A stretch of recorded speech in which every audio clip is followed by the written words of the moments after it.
What's up, world? It's your girl, Ritchea Hodge, artist at Made Records, and I'm here today to share the behind-the-scenes story to my single, I'll Say Yes.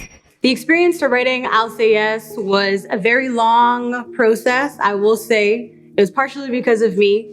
I hadn't said yes, and we were in a moment or in a season where things were very uncertain. I wasn't sure of my purpose or the place in life that I was at the time. I was battling insecurity, I was battling fear. There was a lot of things that were internally affecting the external part of my life. And because of that, I let fear get in the way of producing and writing and helping, assisting with this amazing song. But over the course of 7 years, it was 7 years in the making. The beginning of the 7 years, we heard the song, Dean had already produced it, and the song by itself was beautiful. And I didn't want to touch it. I didn't want my sticky, insecure hands on this wonderful, amazing masterpiece. So I tried to stay back, but Dean kept on, probing and probing. You probably already saw something that was great in me before I saw it, and God used him to pull out the greatness that was in me. And so we started writing the song with a gentleman called Mikhail. Love you, Mikhail. You were a godsend, and you helped us to pen and craft this beautiful song.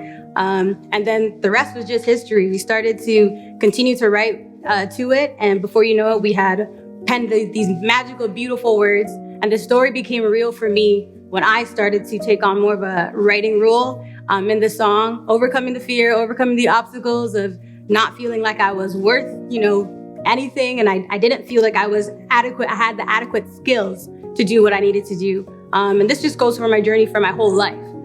But for right now, I have already said yes. I am saying yes daily. Every day we say yes. And no matter what shape or form that looks like in your job, in your life, in your marriage, your career, and in my purpose. And I've said yes over and over again through the course of this song. The song has helped me tremendously just to give me a reminder of whose I am and what I was called to do. The easiest way that I can explain my yes story is in a very real experience that I went through when I was younger. I was on this trip with my brother and my sister, and I love long rides, and I love long journeys, but I'm usually in the back. I'm kicking in the back, I'm sleeping. And on this particular journey, on this particular trip, we went to the States, and something happened on the road. My brother and my sister were frustrated because they couldn't get out of this particular city. So my brother pulled over to the side, and he said, "Ritchea, wake up. You're taking the navigator role," which is the passenger seat. Me, I'm sleeping. I'm not even thinking about anything. I'm just chilling in the back, and when I wake up, we'll be closer to home. Not this time. This time, he woke me up in the middle of my sleep. I still had sleep all over my face. I was rubbing my eyes. It was in the middle of summer, and I was like, all right, I gotta get our family out of this city that we couldn't get out of.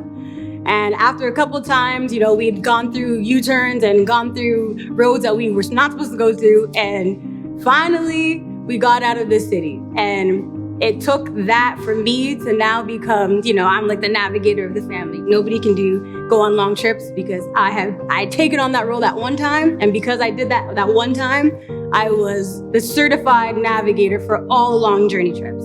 And so I use that story to explain my yes story. Typically, that's how it was for me, especially with music.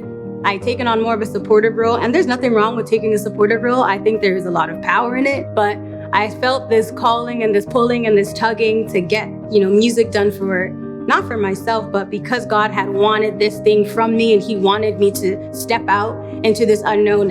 And I equated the story with the driving story with my yes story, because I consider myself sleeping in the back. Dean had taken, this lead role in Made, and I was just like, all right, wherever you want to go is what we'll do. And even to this day, that's exactly how it is. But there came a time when I had to take an active role, not just for Made, but even for my own music career and for my ministry and where God is calling me. I had to wake up. And sometimes you get complacent, you get comfortable, you feel like this is it and you've arrived and this is the place that you want to be. But God is just calling you to another side of things that you might not have, been comfortable in. It's a new step, it's a new journey. And so that was my yes story, honestly. So if you're like me, you have already gone through the nulling and the process of thinking about what I should do and where I should go. We want to hear your story. We want to hear your yes story. Share it with us. Take the boldness and the bravery, take that first step and share your story with the world. Share it with me. I would love to hear it. #I'll say yes. Share it, Instagram, Facebook, social media, whatever you want to do. Sing the song if you want to. This song is going to reach millions, and I know it's going to be a blessing to you. And we want to hear how impactful it is. We want to hear how it's made a difference. It's made a difference to me just by writing about it. So I know it's going to touch your heart. And when it does, please get to Instagram, get to social media, and get to sharing. We want to hear it. It's a challenge, and I'm challenging you. Share your story with us.